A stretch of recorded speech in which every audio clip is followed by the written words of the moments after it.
Why choose a Sleep Number smart bed? Can I make my site softer? Can I make my site firmer? Can we sleep cooler? Sleep Number does that. Cools up to 8 times faster and lets you choose your ideal comfort on either side. Your Sleep Number setting.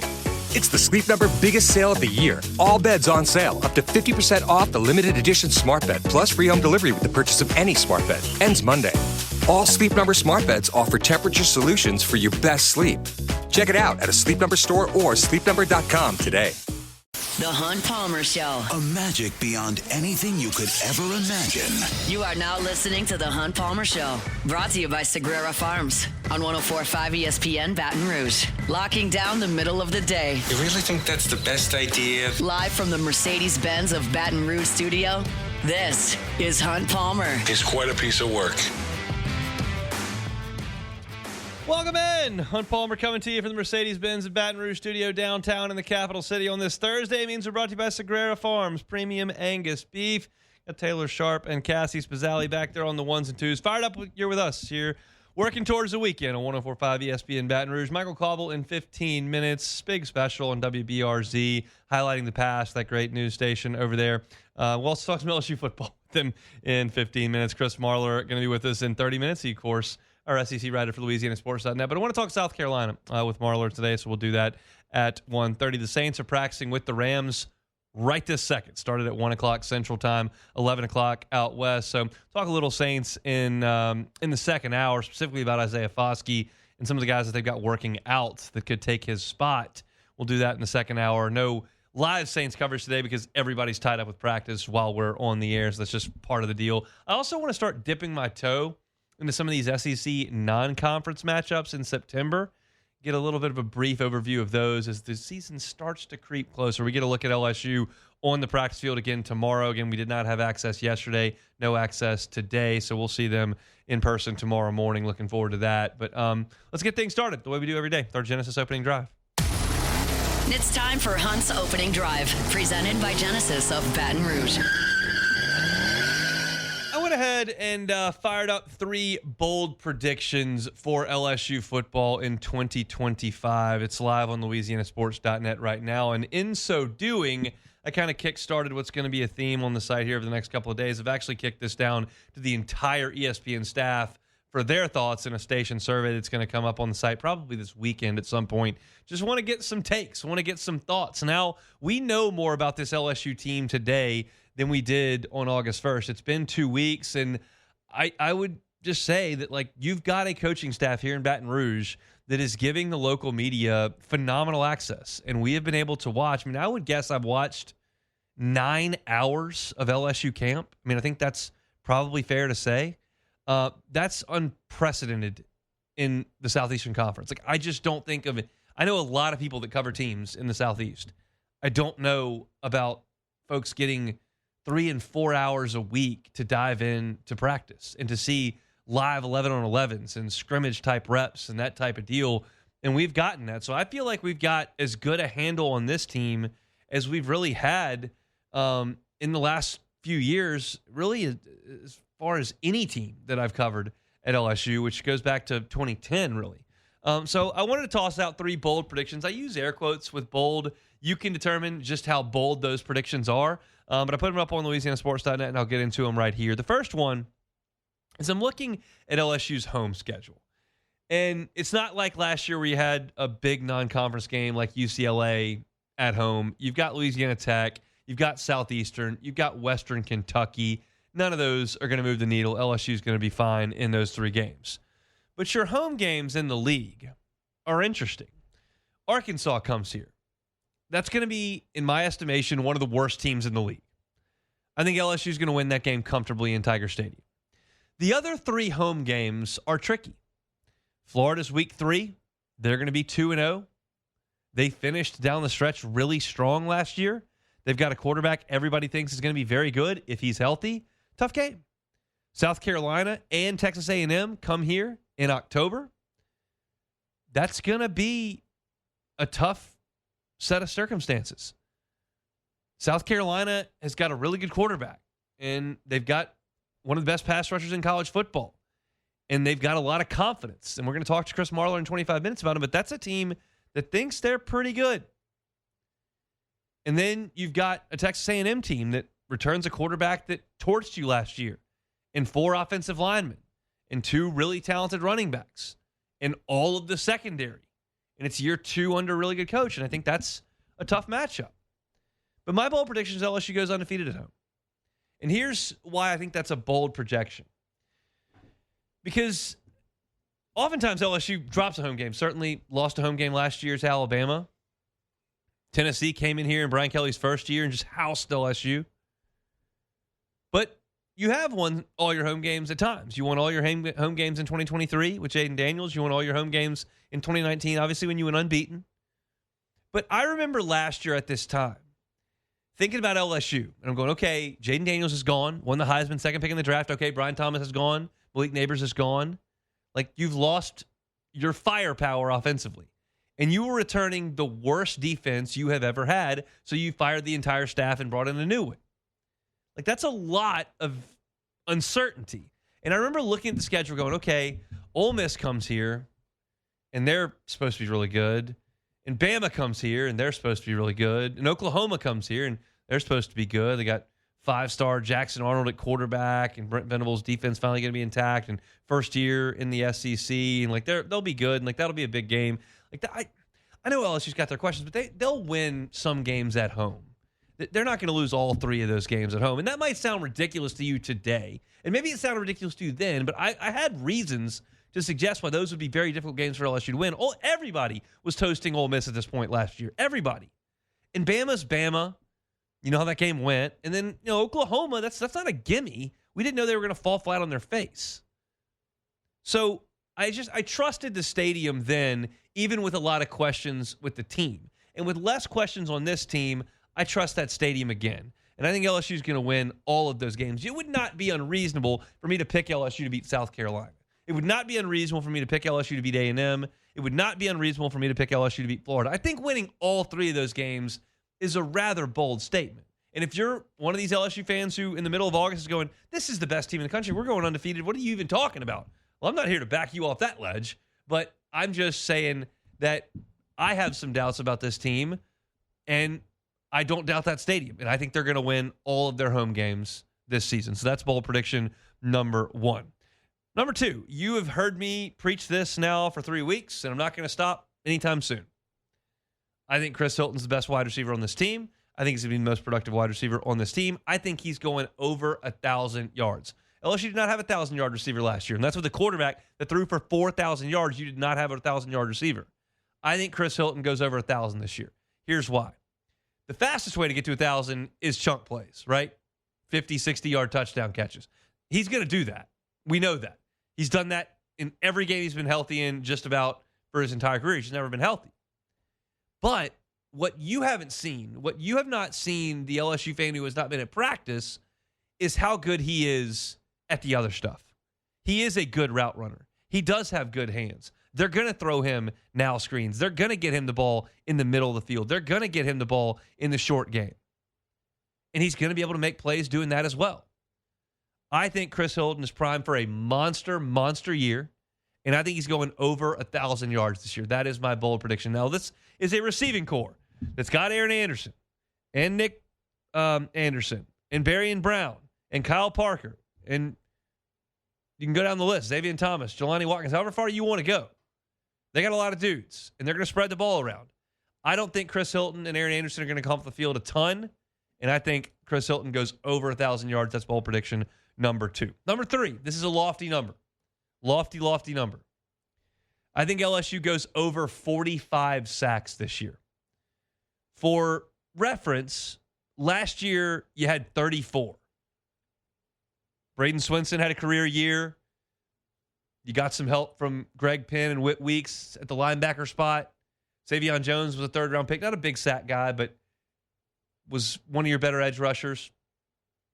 You used some blitzes, and Blake Baker's defense is aggressive by nature, and you got home for some sacks. And 34 sacks was 7th in the SEC, right in the middle of the SEC. I think LSU does significantly better than that. I think Patrick Payton adds a lot in the pass rush game. I think Jack Pyburn, after only having 1 sack in his whole career at Florida, is going to be an improved pass rusher this year. I think Jamari Butler and Gabe Relaford are potential dudes off the edge. Absolutely, a healthy Harold Perkins makes you a better pass rush team.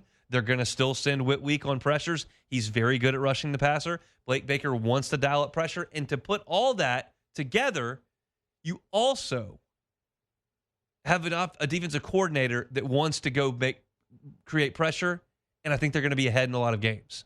And when you've got those two things, sacks come. LSU was awesome rushing the passer early in the season last year.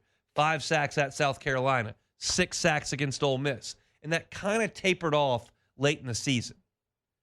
That's got to be a big part of what they do. Bernard Gooden's a guy I haven't mentioned yet. He can create some rush from the inside. Dominic McKinley had 2 sacks against Oklahoma last year. He can create pressure from the inside.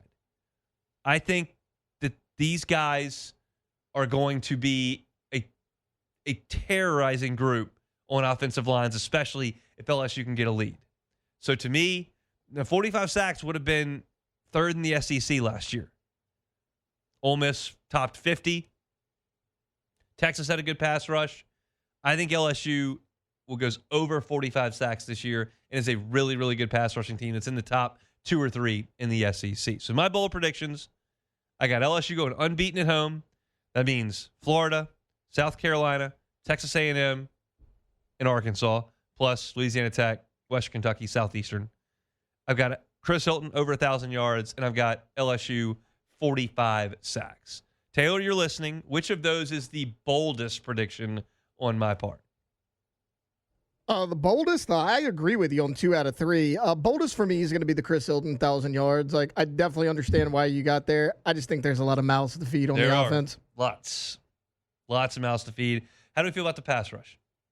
I'm with you. I think the pass rush is going to be great. I mean, I think out of all the positions in the portal, you probably did the best job at defensive end. I mean, you brought in 3 studs to pair with Gabriel Relaford, who a lot of people already like. I mean, I think there's versatility there.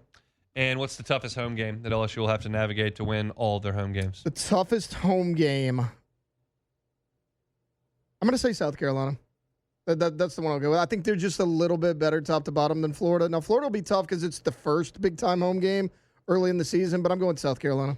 It's South Carolina is fascinating to me because it's not a program that I'm ready to just give the benefit of the doubt of, okay, you lost 5 guys off the front 7, you'll just restock the shelves. Okay, you did a really good job of playing late down the stretch. You beat Clemson, beat the brakes off A&M. Like, oh, you'll just do that again. Like, I don't trust them to that level yet, but they got talent. Lagway's, Sellers is a tough dude to deal with, and anytime you've got an edge rusher as quality as they do, it changes the way you call offense. So we're going to talk to Chris Marler about South Carolina coming up in 15 minutes. I'm fascinated to hear what he has to say about the Gamecocks this year.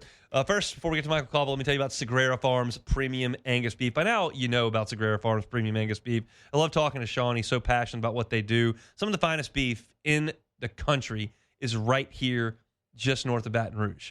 And I've told you my personal story. Sean's came by and dropped off a bunch of meat to my house, and I've had the opportunity over the course of the last few weeks to cook it. My wife loves burgers. She doesn't love my homemade burgers. I go to the local joint, grab some ground beef, season it up, put it on the grill. Not her favorite. Sean dropped off some ground beef, cooked burgers. She said, clearly the best burgers I had ever made at home. Clearly. That's her words right from the horse's mouth. Me, I wanted to cook up a ribeye. He got a bone-in ribeye he gave to me. Incredible marbling on this steak.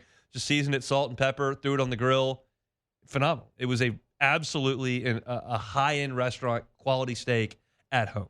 If you love great premium Angus beef, whether that's steaks, whether that's burgers, you want to do flank steak, you want to do chuck roast, Sean's got some of the finest beef in the country. And all you got to do is give him a call and go up to the farm and check it out. You'll see and know exactly what it is that you're buying. You don't have to ask questions. Were there steroids used? Was there antibiotics used improperly? That's never going to be even a thought at Sagrera Farms. It's convenient. It's prime right here in Baton Rouge. So call Sean. I give you his phone number each and every week on the show.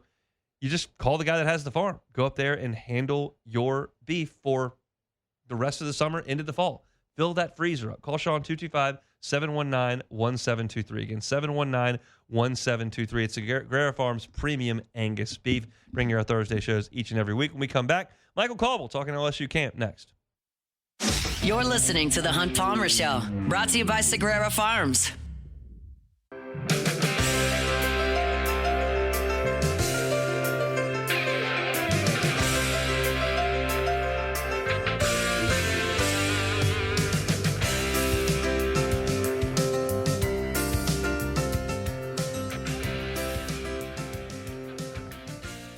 Again, no media access today for LSU fall camp. We will be in there tomorrow to watch the Tigers practice. Michael Cauble, WBRZ sports director, likely will be in that number. I certainly will. He joins us now on the Jim's Firearms Hotline. Mr. Cauble, how are you?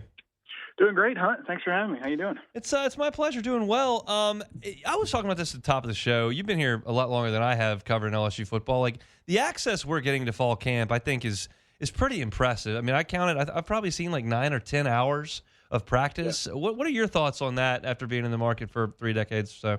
Yeah, no, it's certainly welcomed. Unfortunately for the TV guys, it's not quality access. But just as far as general access, it's awesome. I mean, you certainly get a feel for what the program is actually like, and I can't overstate how important that is, really, because I think a lot of years in the past you get a limited snapshot and you're just reporting what you feel. Whereas now you can really report what you're seeing, and it kind of evens the playing ground for everybody, the fans that don't get into practice and the media that do. And you know, I can think of years past where we've really probably overstated how, you know, good a certain aspect of a team might be, and you get to the regular season and it looks terrible. So especially like Ed in those post-championship years, I think, you know, had we had better access, we probably would have seen what was coming a little bit, you know, sooner, and it wouldn't have been such a shock to the system once it actually got out there on the field. So it helps in the long run. It's great to see that they're willing to do it. I just wish they would let us shoot video a little bit more, or from a different location, because from a TV perspective, shooting on the catwalk is just not great. But I mean, I understand it. I think there's things that they could do to help us. Like the Saints, they let us in early for the stretch period. You know, we're trying to get video of guys that we're going to talk about, and, you know, if they're stretching, we can still show video of them stretching. So there's some things that can be tweaked, but overall, it's certainly a welcome sight. You mentioned kind of seeing what things look like with your own eyes. The talk has really been about the defensive line and the offensive line. What has your kind of thought been on those two units thus far? Yeah, for sure. I think you know, I think that's where the majority of the focus goes, and it's just a question of how good is one or how bad is the other, when the reality is they're probably, you know, not as good as we think and not as bad as we think, you know, respectively. So I think, and interestingly enough, some of the things that you talked about in your last segment were the sacks, and you really didn't mention how improved the secondary is and how much that could go towards your sack total. I think that's one of the things that we're seeing a lot of, is just what that improved secondary does and how much it allows maybe that pass rush to get home when, you know, it might not have in the past because the ball was away. So I think, you know, that is something that has stood out to me, the improvement. We knew what the linebacker core was, but the additions in the secondary, the additions to the defensive front, and maybe some of the scheme that they're doing along that has been impressive. I think the offensive line has gotten a little bit better.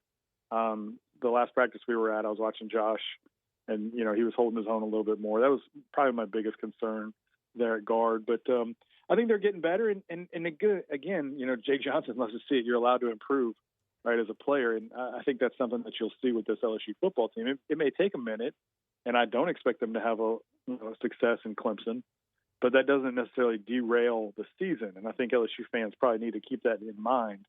You can stumble out of the gate and still get to where you want to go in this new college football playoff era. You've talked to the players. You mentioned the secondary. Ashton Stamps was by earlier this week. Do you sense anything different about this team when you talk to them?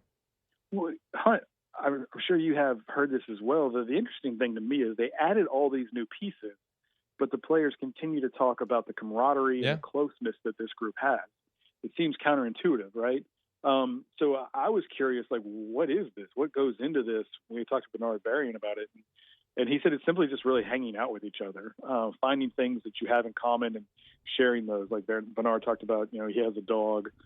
Somebody on the defensive line has a dog, so they kind of bond over, you know, having pets, I guess, and maybe big dogs.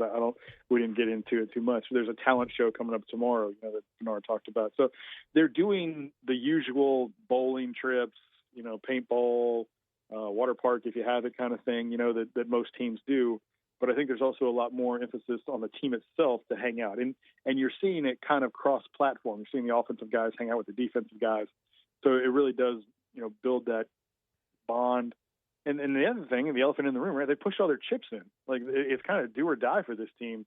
You got a seasoned quarterback. You hit the portal hard. You got experience. You have talent.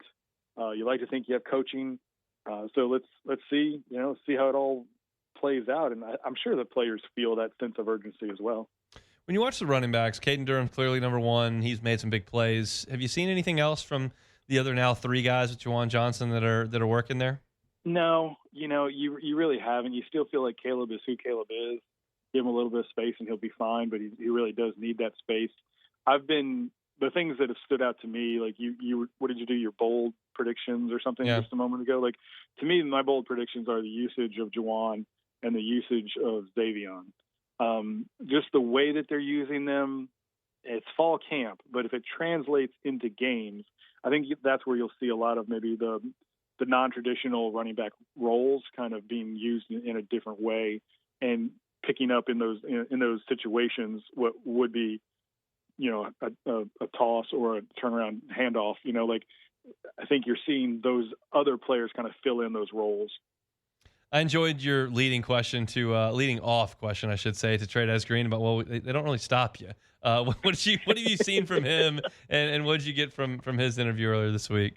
They don't stop him. Really man. don't. I mean, if I asked you what are the things that stood out to you the most at practice, you would say Trey.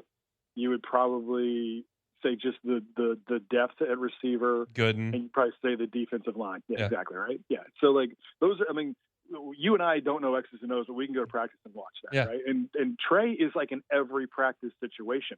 And what stands out to me is the dude is still learning the game. He is so raw, both physically, but also schematically. He's figuring it out. He admitted that he didn't understand what cover 2 was last year. So there's a learning curve that goes with that. And that's understandable. I don't have a problem with that. The problem I had was when the coaches couldn't figure it out last year, and we were in week 4, and they were still trying to figure out their personnel. So I feel like they got a better handle on that. But as far as Trey goes, it's just awesome to watch him play. And he's a cheat code. That's got to be the guy's nickname, because he can get to it where other guys can't. There was that play down the seam. I don't know if you were standing right by me or not, but there was well covered. Perkins was right there, but there was nothing he could do about it because Trey can just go out and outreach him by 3 feet. And the ball was perfectly placed. It was a great ball by Nuss. And man, if that is a 3 to 4 time occurrence in a game, that's just great news for LSU. Yeah, he's just there's not a defensive player that has the skill set to stick with him adequately. It's a huge advantage for LSU, and it was that's, and then to hear him say that he lost 30 pounds playing basketball and had to gain it all back. That's also something I found incredibly fascinating. So the fact that he can gain 20 pounds in a month. Yeah. It's just ridiculous stuff there. Tell us about what's coming up on WBRZ tonight. I know y'all are excited about it, and it's a big night for y'all. Yeah, we're celebrating 70 years as a privately owned company, and that just doesn't happen in television. It just quite simply doesn't happen. Kind of like y'all at Guarantee, right? Yeah. There's just so many media conglomerates that try to buy up these entities. And so, you got to celebrate that at some point. I've talked about it. It allows you guys to have an all-local sports lineup, that's and a quality one at that. It allows us to do the same thing here. You watch other people's news, they're running news from New Orleans or Alexandria or Shreveport, wherever those other corporate TV stations are. It's all local for us all the time. And so tonight we're celebrating that. We're celebrating 70 years of Baton Rouge. And Michael Shingleton did a great job. John Patrick did a great job putting this piece together, this special that we're going to run tonight at 7 o'clock. I believe it's an hour long. We were trying to shoot for an hour and a half because there's just that much content. But, it'll take you back through, obviously, the storms. It takes you back through, the airport child molestation murder, something that we carried live, or some TV moments and Baton Rouge moments, Exxon blowing up for those of you that are old enough. So I tweeted out this morning, if you're over 30 years old and you lived in Baton Rouge, you're going to want to watch this because you're like, man, that's awesome. I remember that. We bring back a lot of the old faces and names. So if you're over 60 and you're listening to this program right now, you're definitely going to want to watch it because it's totally your wheelhouse. But it's just a cool deal. It may not be for everybody, but I think the people that that are from Baton Rouge will get a real kick out of it. Awesome. 7 o'clock tonight, WBRZ. He's Michael Cauble, sports director over there. We'll see you in the morning, Michael. Thank you, man. Thanks, Hunt. Take care. This is the Hunt Palmer Show, brought to you by Sagrera Farms.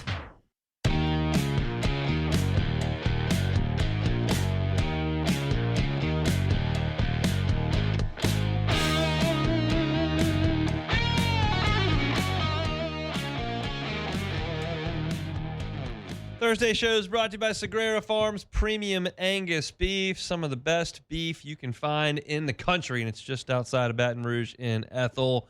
Sagrera Farms brings you our Thursday shows each and every week. Chris Marler, who wears a lot of hats, at Vern Funquist on Twitter, LouisianaSports.net, social media director here at the station. Also, Locked On Gamecocks. Give us a little bit of time talking South Carolina. How are you, sir? I'm good. How are you? I'm quite well. I want to know this first before we get into X's and O's and personnel. I don't have a read on the South Carolina fan base at all. Like, I know their history stinks. Do they feel like they need to be better than last year? Is the playoff absolutely an expectation? Are they just happy to be in the conversation? Like, what's going on over there? So it feels like they're happy to be in the conversation. It also feels like there's this constant chip on their shoulder, and I don't want to say like little, like a Napoleon like syndrome type thing, but it's like it is very much a constant chip on your shoulder. And I didn't even realize this until it happened last week. But they're ranked 13th in the coaches poll. And listen, family lives in Columbia, South Carolina. Love Columbia, South Carolina, all that. Even though I just moved from there, but I will tell you, them being ranked 13th in the coaches poll, that's the first time they have been ranked in any preseason poll in the last 10 years. And it's also the highest they've been ranked at any point of the season in the last 10 years. So it's not been great. It's just not been great. So I look at this team last year. Like, did anybody see that coming? Because they were 3-3 at one point. Yeah, so the 6-0 thing, I thought I thought the Oklahoma game, the wrong team was favored, and you started seeing them take steps in the right direction. They kind of blitzkrieged Oklahoma in that game, and then things took off from there. Like, all the pieces were in place, but I will say that finishing out the season, winning 6 straight, going into fake Death Valley, winning on the road against Clemson, beating an A&M team. I think it was the week after the game against LSU where they put like 44-20 on them. Like, you see what they were capable of, but there's also games like when you look at last season, man, it's like, well, they're 9-3, like, and I know that fan base feels very strongly. Well, maybe you don't lose by 2 to Alabama and you get that 10th win, or maybe calls go differently against LSU and you get that 10th win. Well, they also almost lost to Old Dominion in the first game of the year, so that kind of goes both ways. The one argument I keep making for them, man, is that, like, everyone who thinks that, well, this team wasn't, or they're not going to be very good because they got to replace all these people.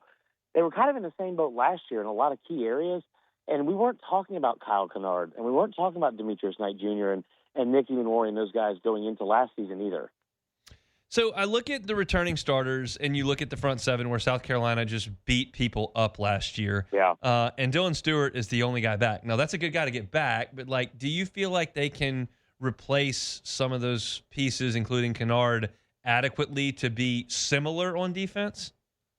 I think you're not going to get the same production. What you could end up getting is maybe Stewart has that kind of that production that Kennard had last year, and then maybe whoever is opposite side of him, whether it be one of the newcomers, whether it be somebody that's been there for a minute, maybe he has the same level of production that Stewart had last year, which was about 8.5 sacks, and he was also very good in havoc plays. I think the thing that they're going to struggle with the most, like, I think they're going to have really good linebackers. They're not going to have veteran experience at the linebacker position. I think they're going to be okay on the interior defensive line in their first team. They're not going to have the depth that they had at that position specifically. So are they going to be able to stop the run, or are people going to be able to gash them? Because the secondary is the best part of the defense and probably the best team on the team. But if people can gash them and run right at them, like you said, I mean, replacing 6 or 7, it's not easy to do. And it's so weird because you can make the case, outside of Jeremiah Smith and Caleb Downs, maybe the one team in the country with the best offensive and defensive player on both sides, you could make the case for South Carolina with Stewart and Sellers. But, man, they got to replace a lot of other people. They do. As you go to the offense, like Lenore Sellers, do you expect his playing style to be similar this year to last year, or do you think there's development there? Because you turn the highlight tape on, which is not the whole season, but the highlight tape, it's a lot of running around. It's a lot of just being the best athlete out there. Is that going to be the style this year? Well, first and foremost, Hunt, I mean, he's not going to be wearing glasses, which I personally don't like. I like players that look like me out there, and I'm pretty disappointed he's not going to do that. I think the one thing that is interesting is that offensive line has been so horrifically bad. And, like they gave up 41 sacks in each of the past 2 years. One of those years was Spencer Rattler at QB, and one was Lenore Sellers. Those are very different quarterbacks. And so that's concerning, right? I think the number from PFF was around 42.5% of his dropbacks, he was pressured. I mean, that's nearly half of his times he was dropping back. Yeah. He was under duress. So I think you're going to see an offensive line that's better up front. I think he is going to do a better job of not holding onto the ball for too long, because I think he had the highest amount of time between snap to throw of any team in the Power Four. And if you think about that, or any QB in the Power Four, if you think about that number versus what I just told you with him being under pressure nonstop, those things don't add up. So I think you're going to still see him make plays with his legs, but they are going to try to make him be a little bit more comfortable standing in the pocket and throwing the football. They really need to get off to a good start, right? That's something we talked about in Atlanta when we chatted about the Gamecocks, but I'm looking at the schedule, and once you get to October, at LSU, Oklahoma, Bama, at Ole Miss, at A&M, and then Coastal, and then Clemson, that is a nightmare at the end. So you got Virginia Tech to start things, and then you got Vanderbilt and at Missouri before Kentucky. They got to get through September with, at worst, one loss, right? Without a doubt. I think they will. That Missouri game is tricky because you got to look at it from both sides. It's Missouri starts out in the season with playing 6 straight home games. I think they're going to be in the college football playoff talk because of how easy their schedule is. Yep. I don't know if that means they're going to beat South Carolina, but South Carolina fans kind of go into this with yeah, of course that's a win. They should be 5-0 going into the second half of the season. And you better pray that you are, because like you said, the back half of that schedule is very, very difficult. You got a lot of road games. I'm not as high on Oklahoma as some people. I don't think going to Ole Miss is the most difficult thing to do, especially with what they have to replace. But Bama at homecoming is a strong and confident move. Out of South Carolina, didn't see that coming. Is there something is there a fair involved in that, or why'd they do that? I don't. When I saw that, I was like, sick. Okay, yeah, that is. You want to talk about feeling yourself after one good season. No, but I do think that the Kentucky games at home, and then that Missouri game, I think, because you lost 5 straight games to Missouri going into last year. And then if you remember that game, Hunt, that game was Missouri scored with 1:09 to go to take the lead. That's why I had to come back and use all of Sellers' heroics to win that one.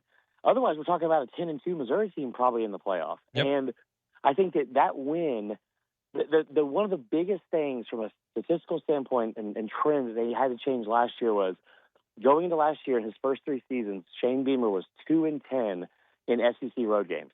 Last year, they ended up going 3-1 with that one loss being the 2-point road loss to Alabama. So that has to continue this year.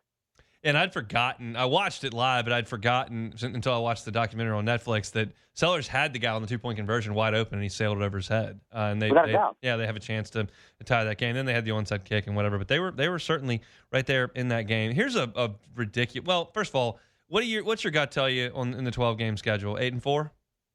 I don't want. I just hope that none of my listeners are listening to this. I think that they have to get off to 5-0 start. The LSU game is tricky because I have them. The guaranteed losses I have on the schedule are at LSU and at A&M. They have been horrible at A&M, but I do think that 8-4 and 9-3 is about where they'll land. I think 9-3 is the ceiling. If they go 9-3, that's 2 really good years. I realize it's not going to get you in the playoff, but at South Carolina, I think that's solid work. We'll see if they can get that done. Here's just a ridiculous question: Shane Beamer in Columbia, 3.5. I set the over under on years from now. Would you take the over on that? 1,000%. He loves that place so much. Good. And I think he's very loyal, and I think he really loves what he's built there. Also, where do you think he's going to go? No, they fire him. They could pull in Nebraska. They could pull in Nebraska and be like, oh, this Bo Pelini guy that wins 8 games every year, he's done. And then my optimism was way too high there, I think, because my thought was like, oh, someone's going to try and poach him away like Kentucky. No, I think that's a good point. I think the other part, too, is I remember going into last season, it was, the national media was like, oh, he's on the hot seat, coming off that 5-7 disappointing season. And anybody close to the program was like, no, he is not. They've invested a lot. They just gave another contract, and I think unless something horrifically bad happens, I don't see it happening. All right, cool. All right, he's Chris Marler, LouisianaSports.net, Locked On Gamecocks, social media director here. Lots of things, and we appreciate a little bit of time talking Gamecocks. Thanks, man. Appreciate it, dude. Chris Marler talking South Carolina. The Netflix documentary I watched. I'll talk about it for a second here. For those that there's no spoilers in this segment whatsoever. So if you haven't watched it or are excited about it but haven't had time, and you're like, oh, I don't want to hear anything, I'm not going to give you any spoilers at all. But Andy Staples, who is very much featured in this documentary, for those that don't know, Netflix did a documentary called Any Given Saturday, and it's about the SEC last year. It goes through the season from last year. LSU's heavily featured in 2 of the episodes, 1 and 4. But he said that you will learn something if you watch it. Now, I realize that because of my job, not because I'm smarter than anyone, my job is to cover the team, okay? I'm in press conferences. I go to practices. I am going over stats. I'm talking about all the games. It is literally my job. So I'm more immersed in this than 99% of the people that are watching it. I didn't learn anything, and not anything. I mean, that Shane Beaver goes to breakfast with his family and changes when they have something. Then when they lose a game, they change restaurants. I didn't learn anything about DJ Lagway or Florida. I didn't learn anything about LSU. I didn't learn much about South Carolina. Shane Beaver's heavily featured in it, but I already knew the results of the games, so that and a lot of what they were doing was like gearing it towards these games and like what could happen if you win and what could happen if you lose. And like I already know who won and lost because I watched the season. So it was like, to me, the PGA Tour documentary, the Full Swing they did a few years ago. Like, I don't need to know that Justin Thomas and Jordan Spieth are good friends. I don't need to know that Ian Poulter and Bruce Koepka went to live. I already know that. So to me, it didn't. I watched every episode, and I was, it was mindless entertainment for me to watch after my kids went to bed, and I certainly didn't hate it. But I was hopeful that it would give me some behind-the-scenes access I wasn't privy to, and I would learn something about somebody. And I realized they're not going to get on the whiteboard and X and O up Alabama and tell me what happened here. Like, I'm not naive enough to think that's going to be in there, but I was thinking maybe something along the lines of somebody had this injury and we didn't know about it and they treated it like this. And like, it just, I mean, it's wishful thinking, and I'm thinking of hypotheticals, but it just didn't hit for me as something that taught me anything new. Taylor, I don't know if you've watched the whole thing. Did you get anything out of it?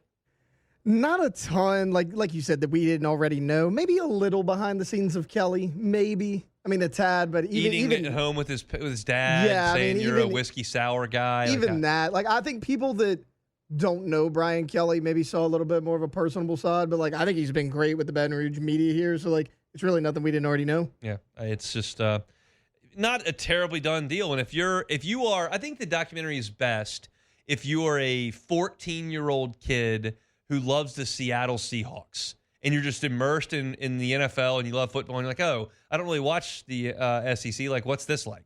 That would probably be cool for you.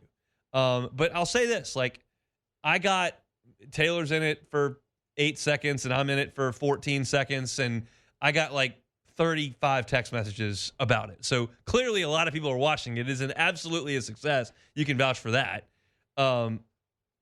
Yeah, I mean, I got quite a few texts. Still waiting on my royalties, but other than that, it was a lot like my cousin who went to Washington Lee University and has never even been to an SEC football game.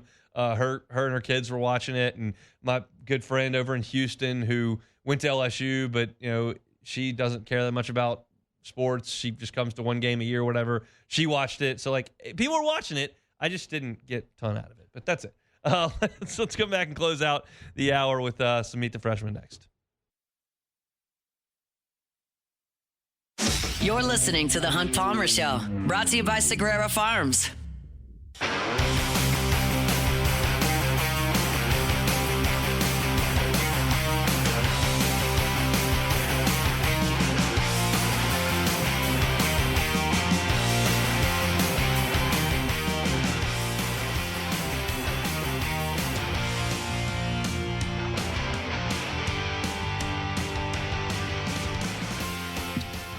right, finishing up the hour here. We're brought to you by Sagrera Farms Premium Angus Beef. Let's meet the freshmen. We got 2 more to go. Meet the freshmen. Freshmen, meet the freshmen. They're the newest Tigers on the team. We'll start with a couple of guys today that have put on some considerable weight since they've gotten to campus. First is Jaden Breaker, a 4-star linebacker from South Gwinnett High School in Snellville, Georgia. You look at the rankings nationally. On3 had him as the number 10 linebacker in the country, 24/7 number 12 linebacker in the country. Rivals had him as number 5 linebacker in the nation coming out of Georgia. LSU had to fight off some heavy hitters to acquire his services. And you look at his recruiting profile, he's listed at 210 pounds. LSU listed him at 220 pounds in that 6'3" frame. This is a freshman linebacker class that has a lot of talent. You look at Charles Ross and Zach Weeks, certainly, but Jaden Breaker fits in that role. Probably not as athletic as Ross in terms of just straight line speed, not quite as physically imposing as Zach Weeks, who is 6'5", but 6'3", 220 at this point in his college career is impressive. It's the same thing I said about Zach Weeks. It's really the same thing I said about Charles Ross. Like, they've got real ability, but you've got Whit Weeks and West Weeks, and then you got Devon Keys right above them. And then you've now seen Tylen Singleton really make a push in his second year in the program. He's getting some run with the first and second team. So these 5 freshman linebackers are in wait-and-see mode. They might play a little bit of special teams, but they're not going to play a lot on defense. And that's okay. That's the way you kind of like what things to go this day and age with the transfer portal. But Jaden Breaker is a very, very talented young man and a guy that probably competes for playing time next year. Then you look at our second Meet the Freshman of the day, and that is Damian Shanklin. You want to talk about physically imposing. When you go out to practice, if I were to point to Damian Shanklin and tell you who that was, you would probably be surprised because he does not look like a freshman at all. He is 6'5", 260 pounds, working with the edge rushers. They have brought in a lot of edge rushers over the years that have been light. I mean, that have been 215, 220 pounds that you've got to put some weight on to deal with SEC tackles.